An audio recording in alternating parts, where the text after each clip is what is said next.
Sejam todos muito mais que bem-vindos a mais um episódio do nosso podcast Opinião Segura, transmissão aqui diretamente da Mostra BID, no Centro de Convenções Brasília. Temos a honra de ter aqui diversos entrevistados, autoridades, especialistas, e hoje não é diferente, temos a honra de receber aqui nos nossos estúdios nosso querido amigo Coronel Araújo, que também é secretário de Segurança, nosso querido Rio Grande do Norte. Seja muito bem-vindo, comandante. Eu que agradeço a oportunidade de estar com você aqui e de todos os espectadores que vão estar nos assistindo. Conheci o comandante Coronel Araújo no jantar, da BIND e fiquei muito feliz, primeiro por ser um nordestino, e muda aqui até a entonação aqui do entrevistado quando encontra o nordestino, apesar de eu ter nascido em Brasília, mas me considero um cearense, minha mãe é de Crato e meu pai é de Sobral, mas tem um sotaque. Tanto quando fui estudar fora do Brasil, o pessoal perguntava, mas o pessoal já consegue identificar, né, em Portugal? Ah, rapaz, você é lá da região do norte, né? Do Nordeste. Eu falei, não, rapaz, eu sou de Brasília, mas me considero nordestino. E como bom nordestino, gosta de uma boa conversa e gosta de trabalhar, né, comandante? Sem dúvida, o nordestino, como diz os homens da literatura, antes de tudo é um forte, né? Então, o nordestino ele é aguerrido, é trabalhador, né? E o Brasil foi construído por diversas mãos, né? E os nordestinos têm mãos em vários lugares do Brasil, inclusive no Distrito Federal. E, comandante, eu falo assim, aqui em Brasília, meus pais chegaram aqui, eles moraram literalmente na rua. E graças a Deus, com muito trabalho, conseguiu formar seus dois filhos e colocá-los bem, né? E criá-los como homens de honra, Com dignidade. com dignidade. E a gente viu vários nordestinos chegando aqui em Brasília, como em São Paulo, para construir essa capital e fazer dela a capital dos brasileiros, né? E hoje é interessante que hoje a gente tem uma outra safra de nordestinos. Quando tem concurso aqui, comandante, é cheio de ônibus de nordestinos e, rapaz, e vagas de concursos bons. E eles têm levado muitas vagas porque o povo é inteligente, viu, comandante? Nós temos uma grande empresa no Brasil, uma das maiores empresas do mundo. Inclusive o crachá que nós estamos com ele está Embraer. dizendo a Embraer. E a Embraer ela foi construída e edificada por um nordestino, né? Então já mostra a força do nordestino, a capacidade e a inteligência. E o nordestino é um brasileiro. Não é o Nordeste não é outra nação, é Brasil, né? E é um grande case de sucesso na Embraer, No mundo. um grande case de sucesso no mundo e uma referência. E, comandante, Rio Grande do Norte, é terra boa, viu? Aquela prainha, água quente, praia mais próxima, inclusive, da Europa, né? Parece que, se eu não me engano, é a praia É mais o ponto próxima. mais próximo da Europa, inclusive no período da Segunda Guerra Mundial, foi a cidade de Trampolim da Vitória, que era o lugar mais próximo para a decolagem de aeronaves ou navio que viesse ir para a Europa. E foi considerada a cidade de Trampolim da Vitória. É um povo simples, o Potiguar, o norte rio-grandense, né? E o Rio Grande do Norte tem 3 milhões e meio de habitantes. É um estado pequeno, tem 167 municípios, mas é um povo aguerrido, um povo que tem história, como nós temos aí na história do Brasil, o índio Poti, o índio Antônio Felipe Camarão, que na Batalha dos Guararapes, em 1648, ele juntou um terço de homens que eram é, é, escravos, os negros escravos, os índios potiguares e os mestiços, e foram até Jaboatão dos Guararapes, onde eles expulsaram os holandeses que tinham invadido o território. Isso foi em 1648, mais precisamente 19 de abril de 1648. Então, esses eram os bravos potiguares que trabalharam e se juntaram lá com André Vidal de Negreiros e Henrique Dias, que eram dois escravos também, dois negros que estavam lá. Diz na história brasileira dos militares, aqui em Brasília tem o Panteão dos Heróis Nacionais. Uhum. E tem a foto, que é um desenho, né, um quadro, com a fotografia deles. Eles são considerados os primeiros generais brasileiros, que eles eram realmente brasileiros nativos do Brasil. Coronel Araújo, né? Secretário, coronel de polícia, veterano, que nos honra muito de ter aqui o senhor, secretário de segurança, mas um apaixonado pela terra que nasceu, e também um historiador, né? Pelo que eu vejo aqui. Não é porque eu gosto de ouvir as pessoas contarem história e eu transmite a história que eu vi, né? Isso aí é uma história da nossa civilização. A Batalha dos Guararapes, para o Brasil, é considerado o berço da nacionalidade brasileira, Guararapes, né?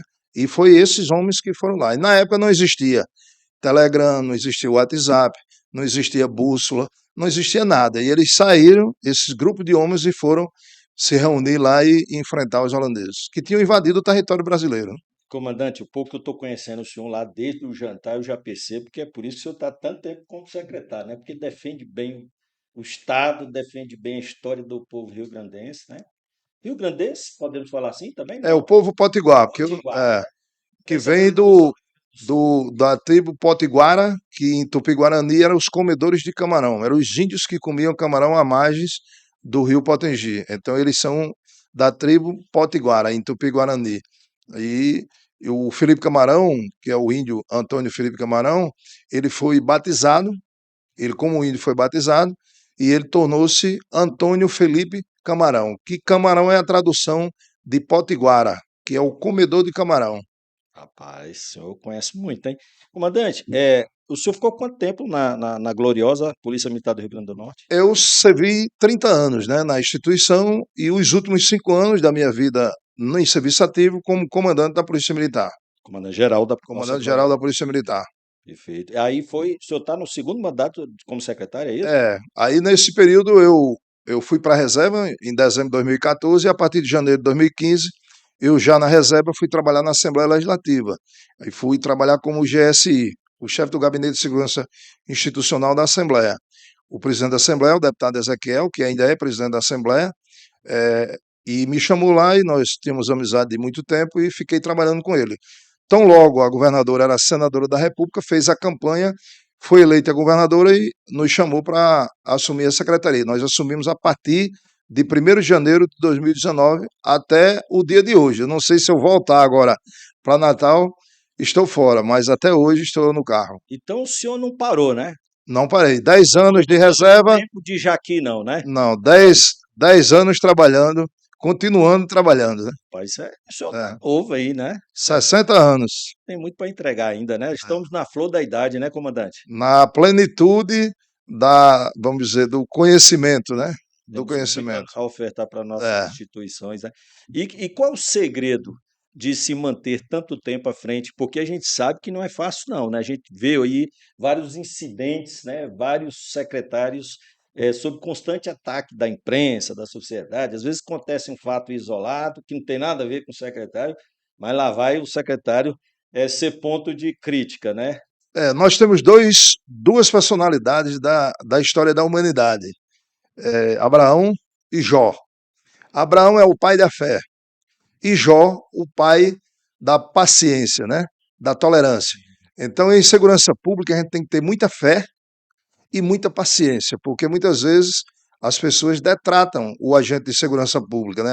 O gestor de segurança pública.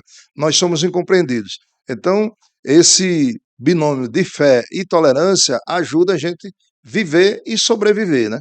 E durante esse período eu tenho vivido e sobrevivido. E eu procuro todos os dias colocar o trabalho como um modo de vida, sem estresse. Tem os estresses do momento, os problemas, mas desestressa de imediato e volta ao dia a dia, ao normal. Isso aí tenho convivido com vários governos de ideologias diferentes, vamos dizer, de orientações políticas diferentes e estamos trabalhando aí. Já passei do DEM, do PSB, do PT, do PSDB e estamos trabalhando. Até porque, né, secretário, polícia e segurança pública, que é uma área muito sensível de atuação do Estado, tem que ser do Estado e não de governo, né? E não tem cor de camisa, a gente tem que servir à sociedade, né? Exatamente. As instituições que pertencem à segurança pública, como a Polícia Militar, a Polícia Civil, Corpo de Bombeiros, lá no Rio Grande do Norte, o Instituto de Perícia,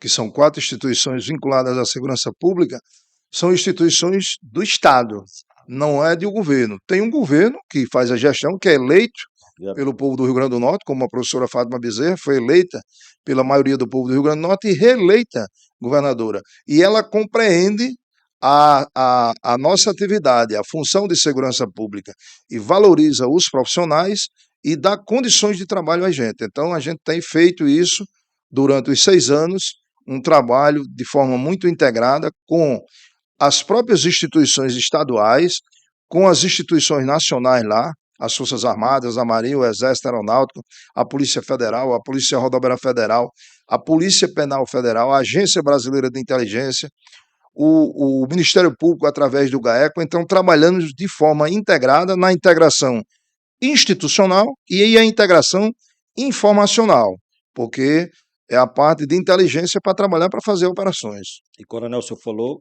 de um ponto fundamental, que é a integração.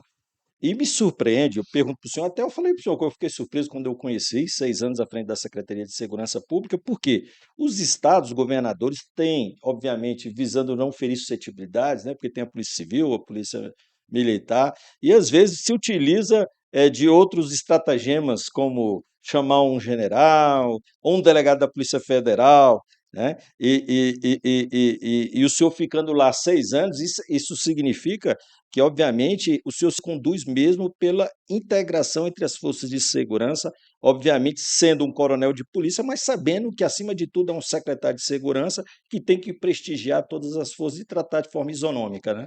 E nós lá, nós não temos vaidade de instituição e nem de pessoas. Todo o trabalho que nós fazemos é um trabalho de equipe. E eu costumo dizer em todas as nossas reuniões e nossas falas que tudo que der certo foi eles que fizeram. E tudo que der errado foi eu que não cuidei. Então eu não jogo culpa em ninguém de algo que tem um desvio, que dá errado. Então nós, no meu caso, eu é que não cuidei.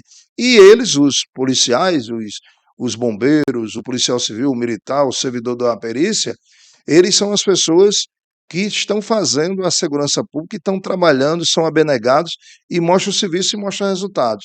Nós apenas somos assim, eu posso dizer que eu sou um agente facilitador. Eu sou um agente facilitador do desempenho de todos eles. E, obviamente, comandante, a experiência do senhor, né, mais de 30 anos de serviço policial militar, tendo alçado a condição de comandante geral, eu acho que deu mais do que experiência para que o senhor possa exercer de forma adequada o cargo, né, de secretário de Segurança Pública, conhece da realidade da segurança pública, né, porque nem sempre os governadores eles tomam uma decisão nesse sentido, né? Às vezes escolhe o secretário apenas por orientação política e por ter passado numa situação qualquer próximo, né, sentiu o cheiro da segurança pública. Mas só aquele que operou no terreno, que passou as madrugadas em frias, né, que de fato experienciou a segurança pública, não que a gente não se depare, e já teve, obviamente, secretários que surpreendeu, mas, de modo geral, é muito difícil, né, comandante?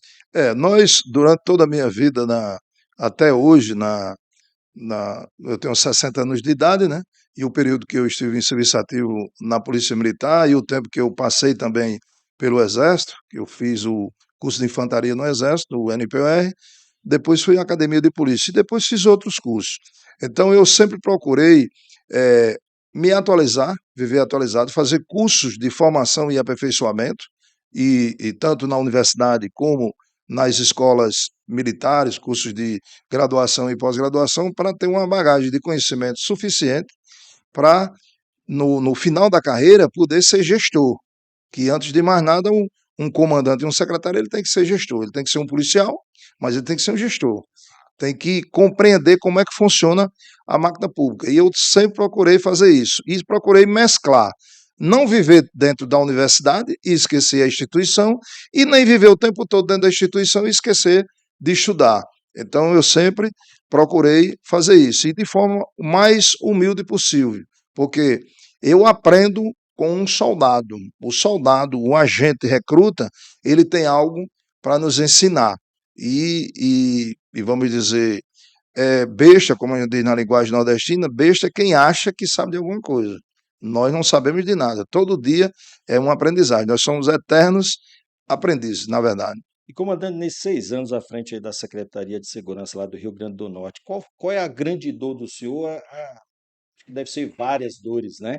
Quais são hoje os principais obstáculos, as dificuldades que o senhor tem enfrentado e as ações visando superá-las?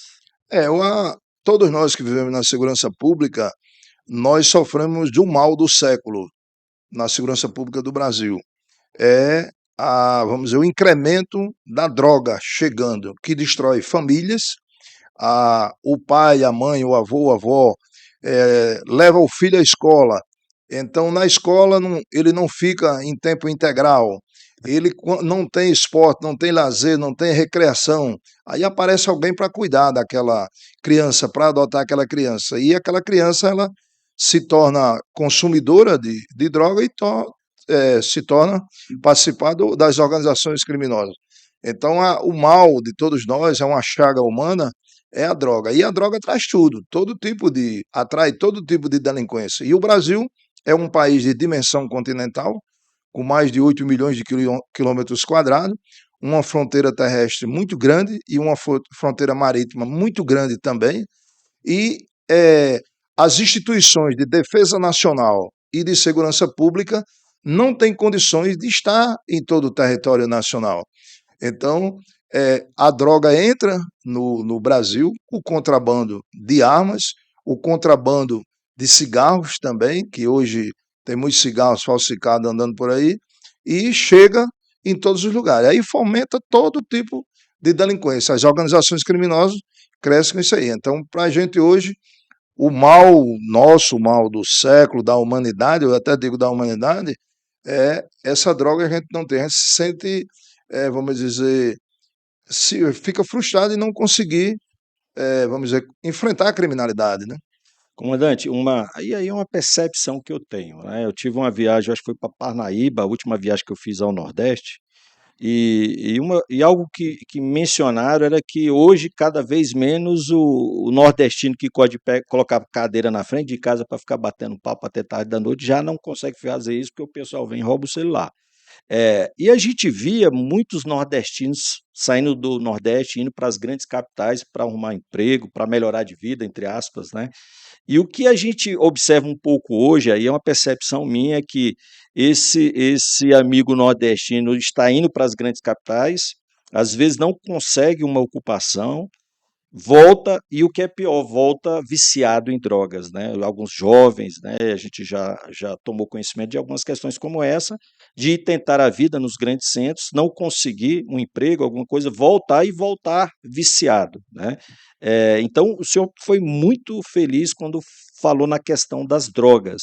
E por isso que as forças policiais, as forças de segurança, hoje têm, inclusive hoje foi noticiado uma apreensão recorde no estado, acho que foi de São Paulo, não sei se foi, eu acho que foi mais de 2 toneladas de cocaína, né? E sempre há apreensões de grandes volumes, né? E eu acho que o caminho é justamente esse: evitar que a droga chegue nas nossas crianças, saber que todos têm responsabilidade nesse processo, inclusive quem consome, né? Porque alimenta um mercado. E, infelizmente, a gente tem sentido isso nos números. E como o senhor falou, às vezes nós, profissionais de segurança pública, gestores, nos sentimos impotentes e não conseguirmos fazer, porque, de fato, é impossível você colocar um policial em cada canto do Brasil, né, comandante? É porque no final, por exemplo, Natal é uma cidade turística, uma cidade do Nordeste, onde o Rio Grande do Norte, como outros estados da federação, não produzem cocaína. Mas a cocaína ela é fabricada fora do Brasil, ela é produzida fora do Brasil. E ela atravessa todo o território brasileiro e sai nos portos. Chega e é exportada. Fora a outra quantidade que é consumida internamente. Então, o enfrentamento à criminalidade e à violência, se nós tivéssemos condições com todas as forças de defesa nacional e segurança pública do país de evitar a entrada, nós reduziríamos sem dúvida a criminalidade e a violência, mas hoje é humanamente impossível ter esse controle. Aí nós sofremos. O que a polícia faz hoje, principalmente a polícia civil e a polícia militar, trabalha com a miudeza, trabalha com a miudeza, porque é a droga na miudeza. A droga em a granel, a droga em grandes quantidades, né?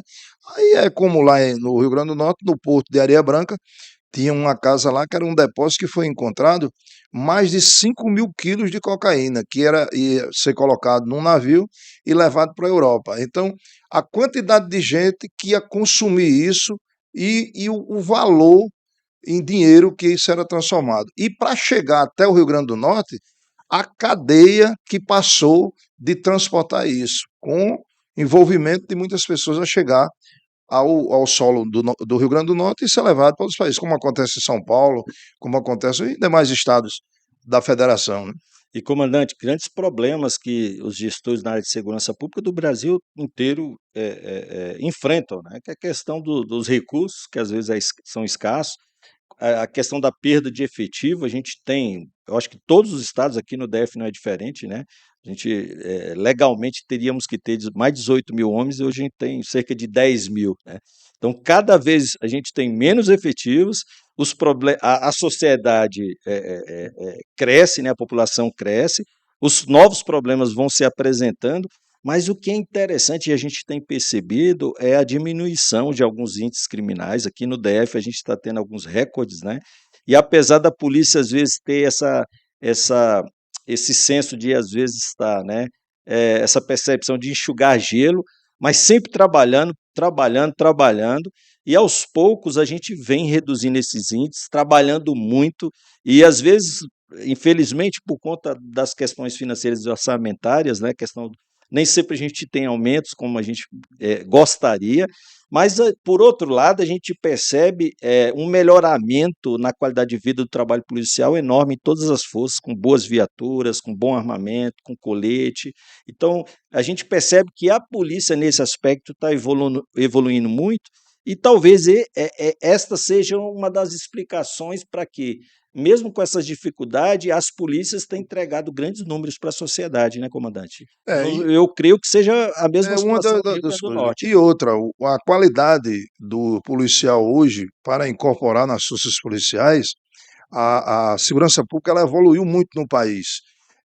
Saiu de um estado, vamos dizer, rudimentar para um estado mais preparado, mais esclarecido. Isso exige nos concursos públicos um nível intelectual diferenciado. As escolas de formações têm uma qualificação também diferenciada. Então, nós vivemos numa época diferente. E também o plano de cargo, carreiras e salários das instituições tem evoluído. Então, o oriental, eu conheço pessoas que me falam sobre o oriental. O oriental, considerando o oriental e o ocidental, existe até uma brincadeira, que os orientais nas artes marciais, eles ficavam só com uma faixa na cintura, de uma cor branca. Aí, quando vieram para o Ocidente, aí os ocidentais começaram a cobrar. Mas o tempo todo branco, ninguém evolui não, só que o branco, para o oriental lá, o mestre, ele é o último dan na linguagem, no nível de graduação de arte marcial. Mas o ocidental, ele tem aquela vontade de mostrar a cor. É a patente, a graduação, é a estrela, é Exato. isso. Então, é a faixa. Tinha que colorir a faixa na cintura. Como diz minha mãe, tinha que se amostrar. Era Pronto. amostrar. Então, a mostrar é uma motivação. Se como é que o cara vai passar a vida toda no mesmo grau hierárquico, na mesma função, e ele não tem uma motivação, ele não faz um curso, não faz um treinamento, não Progressão é funcional. promovido. Então, essa progressão funcional é uma motivação muito forte. E onde há implementado uma política de valorização dos recursos humanos e uma política de organização da infraestrutura de trabalho para dar melhores condições de trabalho àquele trabalhador da segurança pública, vai juntar as duas coisas, a qualificação dele, as melhores condições de trabalho e no final a soma é o cidadão que vai ganhar uma melhor prestação de serviço. Vai ter a redução dos índices de criminalidade e violência, mais apreensão de arma, de droga e colocar vamos dizer, punir os infratores. Mas aí nós temos o outro vetor que nos maltrata, que é a angústia de um policial que está numa viatura ou numa delegacia, que muitas vezes, num serviço dele, de plantão durante uma semana, que ele tira um dia depois, folga 2 ou 3, e ele prende um cidadão num dia, no próximo serviço dele ele prende o próximo cidadão, que o cidadão foi detido, levado para a delegacia, feito o procedimento, levado para a audiência de custódia, liberado, na semana seguinte ele prende o mesmo cidadão com o mesmo delito que ele pegou anteriormente. Isso aí o policial fica frustrado. Mas a legislação é a sociedade e a legislação é feita pelos parlamentares, os nossos representantes no Congresso Nacional. Comandante, essa questão da legalidade, ela é fato, né? Nós somos, obviamente, forças de defesa do Estado, devemos essa proteção e temos que estar conforme a lei. E nem sempre é fácil e, ao mesmo tempo, temos as interpretações jurídicas, né? Invariavelmente somos surpreendidos com algumas decisões judiciais e não cabe contestação da nossa parte, De jeito mas a nenhum. gente tem que obedecer, obviamente, e o caminho é a educação, educar os nossos policiais para eles se adaptarem não só à legislação, mas à jurisprudência, né, e à realidade. E aí eu até gostaria de indagar o senhor, sei que o senhor, a gente vai até acelerar a entrevista, o senhor está aqui na reunião do Concesp, é um importante integrante do Concesp, tem uma importante participação, e hoje a gente vê o Concesp como o grande direcionador e representação dos interesses da segurança pública e até auxiliando o governo federal. A gente está tendo aí a tramitação de uma PEC que obviamente poderá impactar a segurança pública, e a gente percebe o importante papel que o Concesp está tendo. Aqui na Mostra BID, assim como foi no COP, está havendo reunião em que os senhores estão debatendo importantes questões que interessam ao Brasil e a todo o segmento da segurança pública, e eu gostaria de aproveitar e explorar o senhor nesse aspecto, para o senhor falar um pouco do Concesp, o que os senhores estão fazendo aqui nessa mostra BID, na oitava mostra BID. É uma reunião muito importante. O nosso chefe, o nosso condutor, né, é o doutor Sandro Avelar, é o presidente do conselho, o secretário do Distrito Federal, é um amigo de longas datas que nós nos conhecemos, é um profissional que vive para a segurança pública, né, e está conosco, é quem conduz todos os trabalhos, e os 27 secretários dos 26 estados e do Distrito Federal se reúne no Concesp. Hoje o Concesp é um órgão consultivo do Ministério da Justiça. Então a PEC que foi desenhada, que está sendo desenhada, tem as mãos e os dedos de todos os secretários de segurança pública. Claro que é alinhado com os respectivos governadores de estado, cada estado alinhado, os secretários. Mas esse momento agora dessa última reunião do ano, ela ela trata exatamente do ajuste da PEC, a moldura final para que seja apresentada pelos governadores, na reunião de governadores, ao Ministério da Justiça e ao Presidente da República, e seja levada ao Congresso Nacional. Uma PEC que fortaleça cada vez mais o princípio federativo, a autonomia dos governadores de Estado, e que as instituições elas fiquem realmente integradas na integração institucional e informacional. E um ponto muito importante que foi trazido através da lei do SUSP, que é uma lei federal, que esse SUSP ele fique constitucional, que exista realmente recursos de loterias para compor o Fundo Nacional de Segurança Pública e fortaleça, vamos dizer, os recursos em todos os estados da federação. Então, o Concesp, ele é uma equipe multidisciplinar, que é composto de oficiais da Polícia Militar, oficiais do Corpo de Bombeiro, delegados de Polícia Civil, delegados de Polícia Federal, ou seja, todos os representantes do sistema de segurança pública que estão exercendo o cargo de secretário de segurança pública em todos os estados da federação, nos 26 estados no Distrito Federal, e com os assessores, com todos os seus assessores. Então, se produz conhecimento e esse conhecimento vai ser aportado agora para a feitura da PEC. E também nós estamos discutindo ultimamente vamos dizer, a organização da tabulação dos dados de segurança pública no país. Porque muitas vezes um estado tabula de um jeito, outro tabula de outro, os índices de criminalidade e violência. Então, nós também trabalhamos com as câmeras temáticas, onde os assessores do secretário trabalharam e nós aprovamos esse padrão de procedimentos a nível nacional, para que o Ministério da Justiça tenha realmente dados verdadeiros e reais para as políticas públicas de segurança sejam adotadas de acordo com esses dados, do que acontece em cada estado da federação. Então, é um trabalho de fundamental importância para o país. E hoje existe uma norma, que é um decreto presidencial, que regula o Conselho Nacional de Secretários de Segurança Pública. Foi uma conquista para todos nós. Nós realmente representamos hoje, somos bem representados no Conselho. E essa padronização que o senhor falou é muito importante. E aí eu posso dar aqui um exemplo muito rápido. Por exemplo, quando é que se considera que uma morte, né, de uma mulher pode ser considerada feminicídio? Aqui no Distrito Federal tomou-se conhecimento da morte de uma mulher e não se tem outros dados que podem indicar outra situação, já é dado como feminicídio e no decorrer da apuração vai confirmar ou não. Já tem outros estados que não.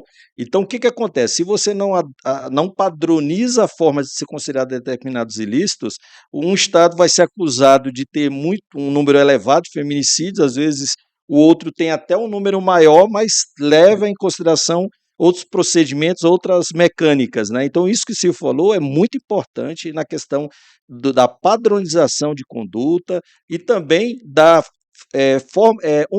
uniformização de procedimentos e, ao mesmo tempo, da troca de experiência de boas práticas, né? Nós tivemos a reunião lá no COP e estavam lá os operadores especiais Os reunidos, especiais. os responsáveis pelas compras, né? Inclusive o Ministério da Justiça bancou a ida, e foi algo muito interessante de todos os estados, o pessoal da área de inteligência, Inteligência. Conselho Nacional dos Comandantes Gerais, Liga Bom, das guardas municipais, dos secretários, dos delegados, Todos. e tem sido uma constante, um movimento, um fluxo muito interessante, como esse que está acontecendo aqui na 8ª Mostra BID, os senhores sempre se reunindo com as forças, todo mundo trocando ideias, os profissionais se encontrando, obviamente numa mostra como essa, se relacionando com o setor privado também, conhecendo empresas, tecnologias, para que possam resolver as nossas dores, né, comandante? Isso é uma dinâmica que acontece 3 vezes, 4 vezes por ano, onde faz com que a gente fique mais unido, trabalhando junto e apresentando propostas para as autoridades da República, né? E dos próprios estados, que quando a gente vem aqui, pega uma ideia de um colega de outro estado e leva para o nosso estado. E aporta conhecimento aqui e leva para a União, né, em termos do Ministério da Justiça, né, o governo federal. Então, é muito importante esses encontros que acontecem com os chefes de polícia, com os comandantes de PM, comandante de bombeiro, chefe de perícias, esse relacionamento e com os secretários de segurança pública. Coronel Araújo, eu gostaria aqui, como dois bons nordestinos, ficar aqui à tarde conversando, que tem muito papo. O senhor conhece muito de segurança pública e também da história do nosso povo. Eu gostaria aqui de agradecer imensamente. O canal Última Raça se sente muito honrado de ter a presença do senhor aqui, a BID, a 8ª Mostra BID. Nós tivemos aqui, para estar aqui, o apoio da nossa querida CBC, da Tech Dynamics, da Ubrix Protection, da Rendes, e da editora Última Raça, várias empresas que nos proporcionaram a oportunidade de conhecer uma pessoa como o senhor, de absorver o conteúdo e poder transmitir para o nosso público. Afinal, a gente precisa educar e também, coronel, né, levar para o público os grandes exemplos de homens públicos que nós temos nas nossas forças, trabalhadores que lutam pela causa da segurança pública e sempre estão preocupados em entregar o melhor para a sociedade, apesar das críticas que a gente tem, que são muitas, né, comandante? Muito obrigado. Eu agradeço a oportunidade e, como uma mensagem final, eu posso dizer que ao povo brasileiro que acredite nas forças de segurança pública, são homens e mulheres honrados que tiveram sacerdócio, fizeram a escolha de uma profissão de prestar serviço à sociedade, salvar vidas, dar socorrimento e a polícia, a segurança pública, o agente de segurança pública, ele é a primeira linha de defesa dos direitos humanos do cidadão, que é o primeiro quem chega para defender, para prestar o socorrimento. Então, é importante que todos os brasileiros e brasileiras confiem nesses homens e mulheres que compõem as forças de segurança pública do Brasil. Muito obrigado, comandante. Foi uma honra ter o Eu senhor que aqui. agradeço. E esse foi mais um episódio do podcast Opinião Segura, diretamente aqui da 8ª Mostra BID, no Centro de Convenções de Brasília. Um forte abraço a todos e até o próximo Opinião Segura. Fosse honra.